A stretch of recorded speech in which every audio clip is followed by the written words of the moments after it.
And welcome everyone to another tabletop review hosted by me, Tabletop Junkie. I do apologize, I've been with the new job as of late, so I've not been on a lot of streams, but here I am today trying to bring you guys some reviews, and I'm going to try and get through 4 of them in today's time. So this is part of the first of many reviews that should be coming out momentarily. Just keep a watch on my Twitter page, and we'll go from there. So today we're doing a review on Talislanta, Peoples and Places, and Djaffa. I call it Djaffa because it's Djaffa. I imagine the D is silent. This is the desert, the people that live in the dune side of Talislanta, like the desert place. So, this is for 4th edition. I believe it was published around 2006. So, not even quite 20 years old yet, but getting there. So, this is about the desert people of Djaffa. This comes into a little bit of culture about the Djaffa. It goes into the many different, and of course, you have the Djaffa, but, there's many different parts of their culture, many different regions, and stuff like that. So, they do talk about the desert of Djaffa. Then they talk about the Djaffa, Jafur, and Jafars, as well as the oasis of the Djaffa.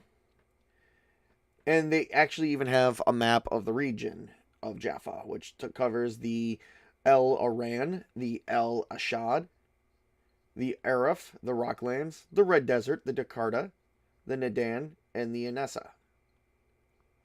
So it talks about the weather in Djaffa, as well as how to travel in Djaffa, such as by camelback. Of course, they don't have camels. Camels don't exist in this realm. They have their own type of camel. They talk about many of the different settlements. They go into very vast details, as well as sharing maps about them. I just passed a map of... Let me see if I can share this.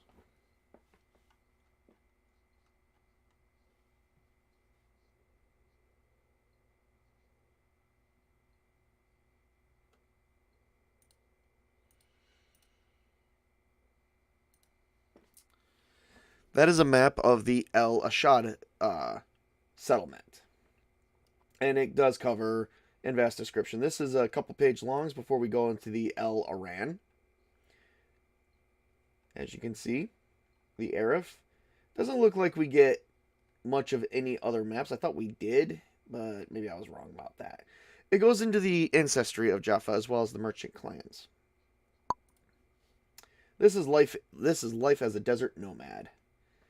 It does show you how they're dressed and what type of weapons they use, and what kind of minerals and stuff that they have, natural resources they have accessible to them. I imagine water is not one of them. They do have the Golden Wind Merchant faction. They do start talking about different factions throughout the book. So this is they even talk about bandit clans. I totally missed that one.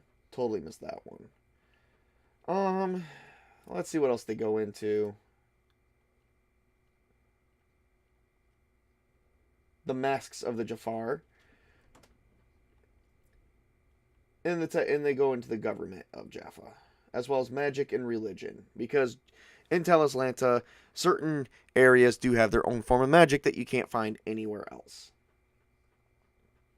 Language, military, basically everything you need to know about that region, as well as also monsters, flora and fauna, which, for the writers, they have always been very good about keeping us updated about what goes where. This monster could be found over in this region, this plant could be found over in this region of Talislanta, all in the same. Overall, I would have to give this book a must read, definitely must get.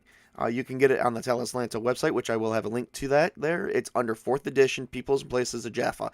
Especially if you're a GM and you're going to host an adventure in Djaffa, that would be, definitely would be a must need for you. So I definitely have to give it high props. I can't give the system more props than I've already have for the simplicity. Very simple system, very easy reads.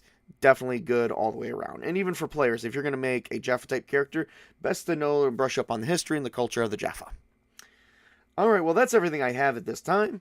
Was not a very long stream. At this point, the book was barely 30 pages. It was actually a very small supplement book. So we are not going to. So at this point, I already told you what it covers, what kind of description it goes into. I showed you a couple pictures, not many. There's not a lot of artwork in it.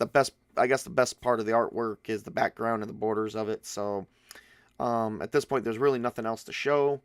I can show you the title page. Let me pull that back up.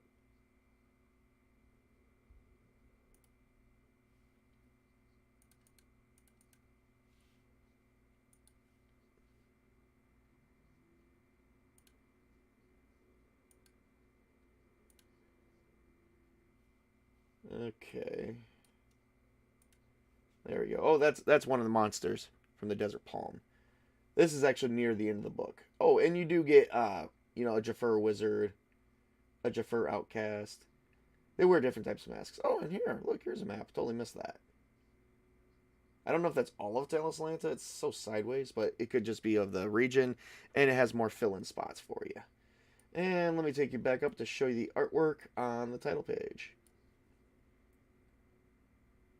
Kind of bland for me, but I kind of like it. It doesn't matter. The information is very solid. So, all right. Well, that's everything I have at this time.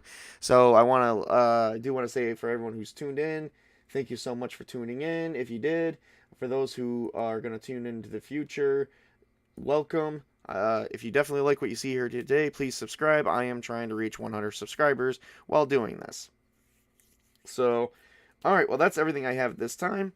This is Tabletop Junkie telling you guys to work hard, play hard, game on, everybody. My famous Tabletop Junkie salute. Have a great and wonderful day.